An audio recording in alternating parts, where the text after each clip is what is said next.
সমাজ কল্যাণ, সাংবাদিকতা, ব্যবসায়, উদ্যোগ ও ক্রীড়া এই 4 ক্ষেত্রে বিশেষ অবদানের জন্য 4 জনকে দেয়া হয়েছে রাধুনী কীর্তিমতী সম্মাননা 2025।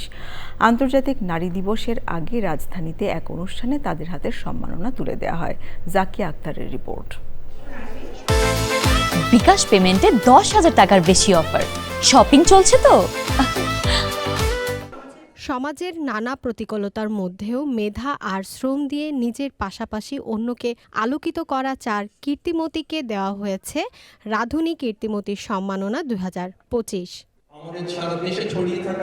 20 বছর ধরে নারীদের এই সম্মাননা তুলে দিচ্ছে রাধুনী।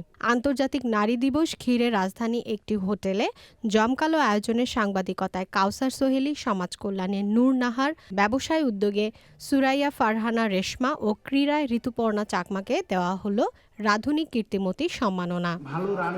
প্রতিকূল পরিস্থিতিতেও হেরে না যাওয়ার কথা উঠে আসে সম্মাননা প্রাপ্তদের বক্তব্যে। আমি ভীষণ কৃতজ্ঞ। আমি যাদের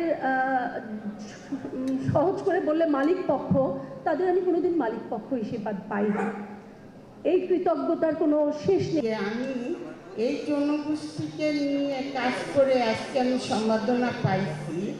যতদিন আমি বেঁচে থাকব আমি নারী ও শিশু নিয়ে কাজ করে যাব।